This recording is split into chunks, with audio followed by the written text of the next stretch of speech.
Oi, doutor Leandro. Tudo Agora bom? o assunto é sério, né? Tudo bem? Sério, mas dá pra levar... A gente tá combinando, a gente tá elegante hoje, olha, de Você tá cinza e preto. cheiroso, doutor Leandro Você viu? Teles. De vez em quando Olha, precisa vou te tomar um contar. banho, passar um perfume. Pra aparecer na televisão é bom passar Pena que perfume, não passa né? pela televisão, né? A gente fala de uma maneira descontraída de um assunto sério que é Parkinson, doença de Parkinson. Afinal de contas, o que é a doença de Parkinson? Tema importantíssimo, né? A segunda doença neurodegenerativa mais comum, só perde para a doença de Alzheimer. É uma doença progressiva, degenerativa, que pode acontecer em qualquer idade, mais comum um pouco em idosos, né? Então é uma doença importante, que altera os movimentos. Muita gente tem doença de Parkinson. No Brasil, a gente estima em 400 mil pacientes. No mundo, mais de 6 milhões. E essa semana, Regina, é uma semana de conscientização mundial. Porque ontem, dia 11, é uma data especial que o mundo inteiro comemora a conscientização da doença de Parkinson. Porque tem muita desinformação, tem muito preconceito, né? Boa. As pessoas têm muita estereotipia, acham que são todos iguais os pacientes. Então, hoje, informação. Porque a informação é o que combate preconceito, né? Concordo plenamente. Agora, por que essa incidência tão grande da doença de A Parkinson? gente não sabe. A gente sabe que com o envelhecimento da população, como o principal fator de risco é a idade, então isso tem aumentado. A gente imagina que acima de 60 anos, 1% da população tenha Parkinson. Eu acho alto. Acima de 70 anos, vai para 2%. Só que o Parkinson pode acontecer também em pessoas mais jovens. 10% dos casos ocorrem antes dos 50 anos. 5% ocorrem antes dos 40 anos. Então é uma doença que pode pegar homem, mulher, rico, pobre. A gente sabe que tem genética envolvida, tem fatores ambientais, mas a causa ainda é desconhecida. Tá, bom, vamos então para mitos e verdades acerca de doença de Parkinson. Parkinson é uma doença rara que atinge apenas os idosos. Isso é um mito absurdo, não é rara, como eu falei, é uma das doenças mais comuns, só perde para o Alzheimer, né, em termos de frequência nessas degenerativas. É uma doença crônica, ainda sem cura, mas com tratamento. A gente tem até alguns notáveis. A gente mandou um slide com algumas pessoas muito conhecidas que tiveram Parkinson. Lembra desse cara aqui, o primeiro? Esse foi precoce. Quer dizer, posso falar precoce ou não? Pode. O termo precoce a gente usa para aquele Parkinson que acontece abaixo dos 40 anos. Quando é abaixo dos 21 anos, a gente chama de Parkinson juvenil. Ele teve um precoce, começou com 29 para 30 anos. O Michael J. Fox, para quem lembra, fez aquele filme famoso, De Volta para o Futuro. Ele fez o Marty McFly, né? Famoso. Ele, inclusive, depois da doença, continuou atuando, continuou produzindo. Ele é um cara que tem uma fundação que arrecada dinheiro para Parkinson. Hoje está com 50 e poucos anos, tem 4 filhos. A doença não define a história desse cara. Perfeito. Esse cara, ele é um cara brilhante e o foi mesmo após o diagnóstico, se não foi melhor. Muhammad Ali, é o Cassius Clay, um mito do boxe, né, norte-americano, descobriu o Parkinson com 40 anos. Muito se discute sobre a possibilidade dos traumas. Tem a ver com o fato dele ser boxeador ou não? A gente sabe que as lesões cerebrais facilitam doenças neurodegenerativas. A gente chama de encefalopatia traumática crônica. Esportes como boxe, hóquei no gelo, rugby. A gente sabe que a incidência de doença degenerativa é maior. A dele começou depois que ele saiu do ringue, com 40 anos. E ele teve uma luta longa com o Parkinson. Ele teve mais de 30 anos, faleceu recentemente com 74 anos. E fez muita coisa interessante após o diagnóstico. Toda a questão política e tal. Olha ali, ó. Ah, o Papa João Paulo II. Esse é fofo, hein? Nossa Senhora. Olha lá. Esse é um dos papas mais queridos, né? Um polonês. Ele descobriu o Parkinson já mais tardiamente. A igreja omitiu um pouco isso, até pela questão do estigma, por 12 anos. E no final, eles falaram que ele estava com doença de Parkinson. Mesmo com a doença, ele viajou o mundo. Foi um cara muito importante. Se não me engano, faleceu em torno de 2005, 2006. Também teve uma longevidade ótima, 80 e poucos anos. E foi bem produtivo depois do diagnóstico. Por fim, aqui, ó, o Robin Williams. O Robin Williams, ele teve um suicídio, né? Ele tinha um quadro depressivo, tinha um problema com álcool também. E a esposa dele falou que ele estava iniciando sintomas de Parkinson. Mas tem outros. Salvador Dalí, que era aquele pintor surrealista, teve Parkinson. Alguns falam que o Carlos Bolanhos, aquele ator que fazia o Chaves, também, segundo a esposa, ele tinha os sintomas de Parkinson no final da vida. Então é uma doença democrática. Tem o ator, aquele Paulo José, um ator brasileiro, genial, roteirista. Fez inclusive personagens. Casado com a Dionis Fati. Ele também produtivo e tal. São pessoas que são notáveis e a doença de Parkinson, de novo, não definiu a sua biografia. Perfeito. Vamos então para mitos e verdades, mais um. principal sintoma do Parkinson é o esquecimento. Não, o esquecimento, isso é mito. O esquecimento é o principal sintoma da doença de Alzheimer. A doença de Alzheimer dá esquecimento, empobrecimento mental cognitivo. No Parkinson, alguns até podem ter uma lentificação mental, uma desatenção, mas não é isso que chama atenção. O Parkinson é uma doença do corpo. A gente tem um slide com os sintomas principais. Olha que legal a arte que a nossa produção fez. Ó, lentidão motora. Esse primeiro sintoma é um dos sintomas importantes do Parkinson. A gente vai dar um close aqui. Então o paciente ele parece estar em slow motion. Ele fica mais lento, fica mais devagar. Às vezes a doença começa de um lado do corpo, antes de pegar o outro lado. Ah, é assim, Às vezes a pessoa está com um doutor? braço que fica mais duro, mais rígido. Muitas vezes procura até o ortopedista, antes de buscar o neurologista. Rigidez muscular. Uma dificuldade de movimentar as articulações, dureza. Então aquele membro ele fica lento e fica duro. Não necessariamente fraco, mas ele perde a coordenação. E esses sintomas ele observa ou as pessoas que convivem? Às vezes a pessoa observa e fala, nossa, você parece que está mais duro. Parece que você anda, não balança o braço. Parece que o centro de gravidade está um pouco mais para frente, o passo está mais curto. Parece que a pessoa envelheceu mais rápido da parte motora. Mas a pessoa pode perceber tremor. Tremor é o sintoma mais famoso do Parkinson, mas 20% dos pacientes com Parkinson não tremem. Olha! Então tem Parkinson sem tremor. Esse tremor geralmente é um tremor que gira. A gente fala, parece que está enrolando uma pílula ou contando moedas. Então a pessoa tem um tremor que geralmente é de repouso. Quando o braço está relaxado, ele treme. A alteração da marcha, o jeito de andar do paciente, ele muda. Ele fica mais para frente, o braço mais congelado. Às vezes a gente olha um paciente na rua e já fala, olha, esse paciente, olhando de longe, parece com Parkinson. O rosto fica menos expressivo. Quem olhou as fotos que a gente colocou do antes e depois, dos notáveis, percebe que o paciente com Parkinson ele tem um rosto mais parado. A gente chama de faces em máscara. Ele tem um pouco menos expressão. E a letra, ela pode ficar pequena. A letra mesmo, a escrita? Esse é um sintoma precoce. Nossa, a minha letra está ficando pequenininha, está estranho. Então, esse pode ser um sintoma de Parkinson. Próximo slide. Agora tem sintomas que não são motores. No próximo slide, a gente vai falar os sintomas que não são dessa parte física e motora, né? Sei. Alguns que são, depressão. Quem tem Parkinson tem mais depressão.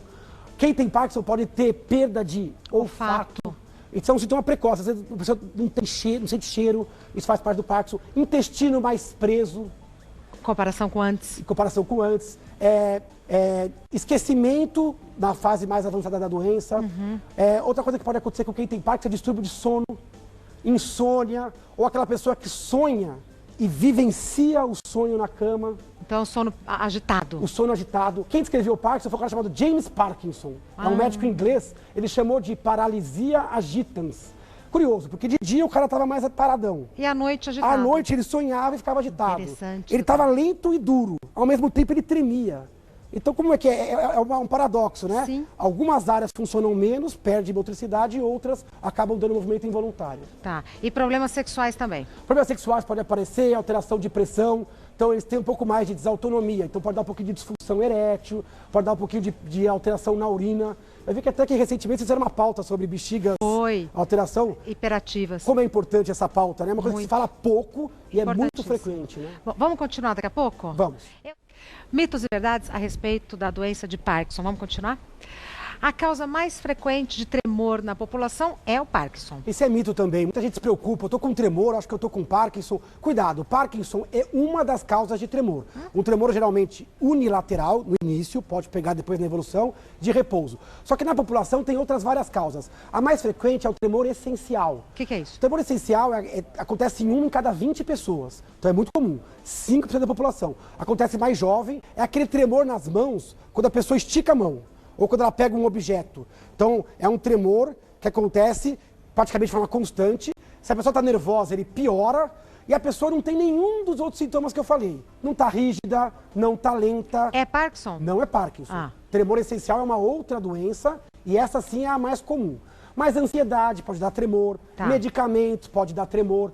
Tem até um artigo na internet, que às vezes o pessoal lê lá no Google, que é nem tudo que treme é Parkinson. E inclusive tem Parkinson que não treme, como a gente falou. Então, cuidado. A gente tem que olhar os sintomas gerais. No Parkinson, você tem, além do tremor, rigidez, alteração de marcha, de rosto. É um conjunto de sintomas. Perfeito. Então, tem que avaliar. O tremor, o médico avalia. a frequência, a amplitude, o eixo que treme, e aí ele dá o diagnóstico baseado nessas características. Tá. Na dúvida, busca um neurologista. Claro. É mito ou verdade que a causa exata da doença de Parkinson é desconhecida? Isso não é mito, isso é verdade. A causa exata é desconhecida, a gente sabe que tem fatores genéticos, só que você não herda a doença, você herda normalmente uma predisposição. Vamos supor que ela acontece em torno de 1% da população. Quem tem um familiar tem um risco dobrado, vai para 2%. Ainda assim, é uma causa rara. A pessoa tem uma chance de 98% de não ter. Então não é determinado pela genética, mas ela pode... Agora, tem algumas coisas que facilitam doenças que podem lembrar o Parkinson. Por exemplo? Alguns medicamentos deixam a pessoa rígida, remédio para tontura, remédio para náusea, pode simular um Parkinson. AVCs, se o AVC acontecer numa região próxima da doença de Parkinson, ele pode ter o sintoma. Traumas, como a gente falou, da forma pugilística, intoxicação por inseticidas, por metais. Então, cada caso é um caso, mas a grande maioria dos pacientes, a causa ainda é determinada. Perfeito. A gente tem até um slide, não sei se vocês conseguem colocar, o slide que a gente mostra aqui, ó, que bacana. Aonde a doença está, né? O cérebro humano aqui. A gente aponta lá no meio do cérebro, tem uma região que a gente chama substância negra. Por que a gente chama de substância negra? A gente vai dar um closezinho aqui. Substância negra é esta região do cérebro. Porque olha que interessante, aqui você tem neurônios que são pigmentados, são pretos. Sim. Porque eles têm, além de dopamina, que é uma substância importante, eles têm melanina, igual aquela da pele. Sim. E aqui é uma pessoa normal. Quando a pessoa tem Parkinson, ela perde esses neurônios. Esses neurônios são importantes para alimentar o cérebro com dopamina. Com pouca dopamina, o paciente vai ficando mais rígido e mais trêmulo. Por isso que o tratamento é oferecer esta dopamina.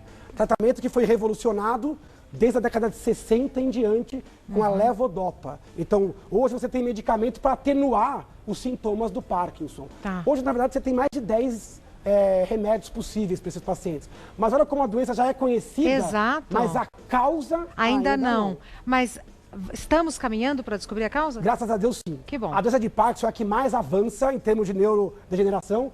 Os remédios avançam, todo ano tem remédio novo e a gente está próximo de ter alguma substância protetora, neuroprotetora. Nossa, que notícia boa. Então, esse é um ramo da medicina que avança rapidamente. A gente está esperando boas notícias para os próximos anos. Que notícia boa.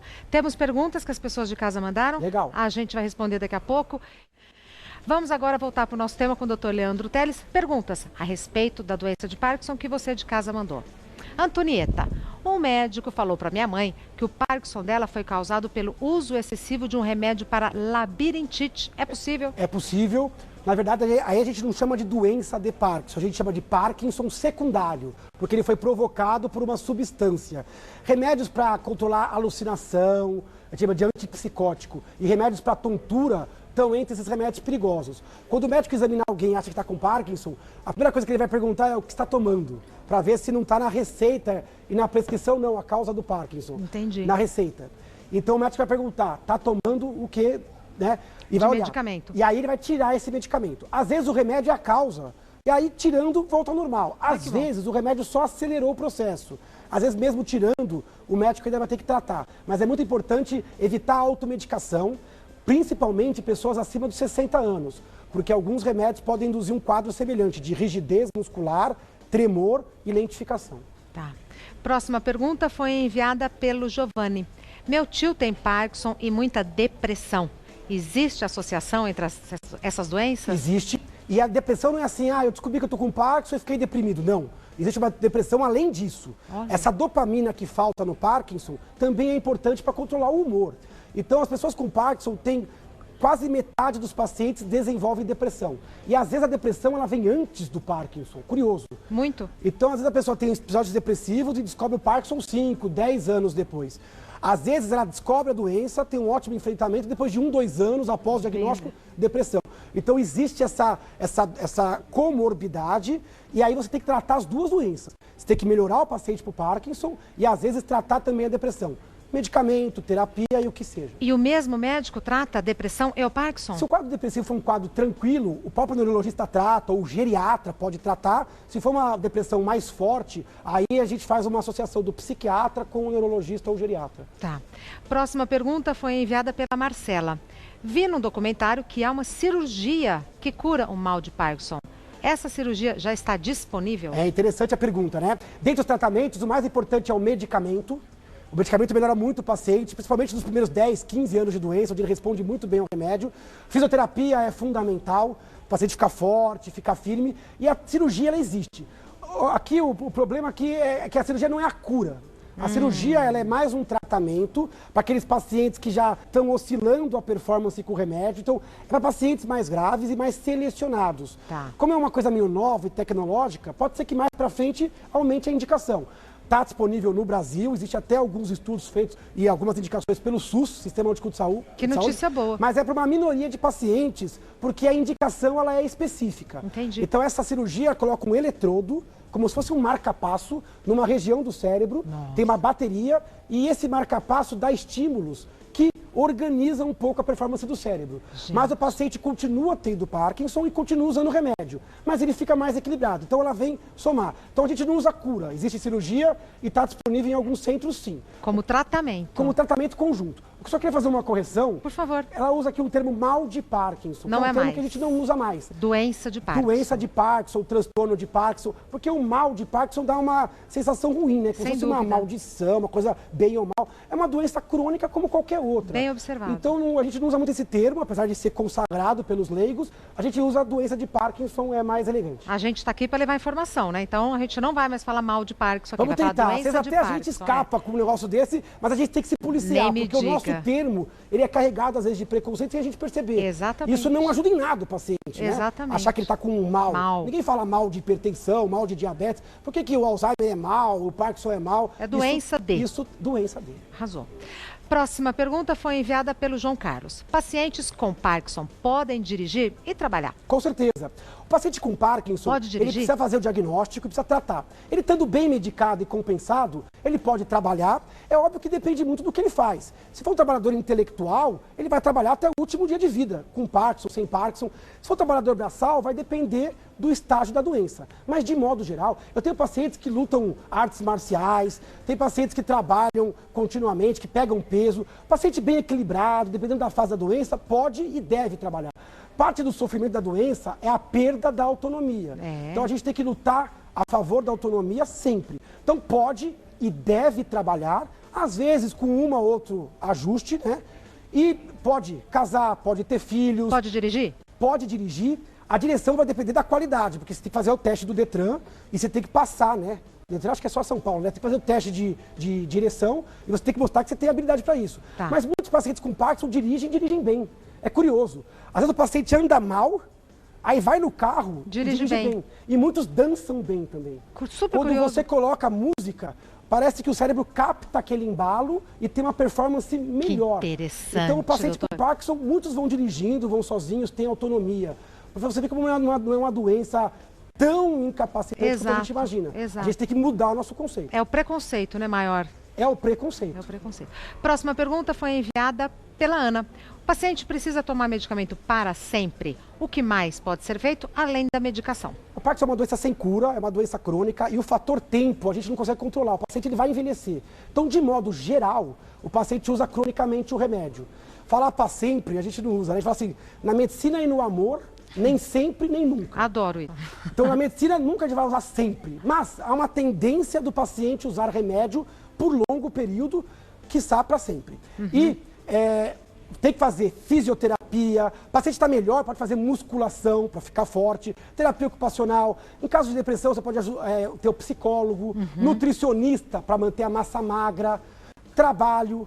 Às vezes apoio religioso, apoio familiar, tudo que vier agregar no tratamento do paciente, como qualquer doente crônico, o mais difícil às vezes é o paciente se aceitar. Porque quando o paciente cai a ficha, ele se aceita, quando ele realmente acha que ele não virou um paciente com Parkinson, aquele é mais uma dos problemas da vida que a gente vai ter, ele começa a dominar melhor a doença. E aí ele tem uma qualidade de vida melhor.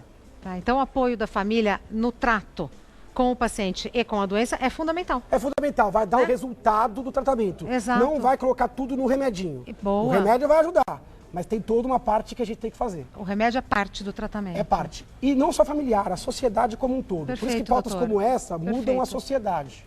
É nossa intenção. Obrigada. Dr. Leandro Teles é neurologista, o site dele é leandrotelestudojunto.com.br e o Instagram, @neuroleandroteles. Muitíssimo obrigada, viu? Sempre uma aula. Não, mas hoje você está mais cheiroso. Você viu, né? Vou manter o perfume, então.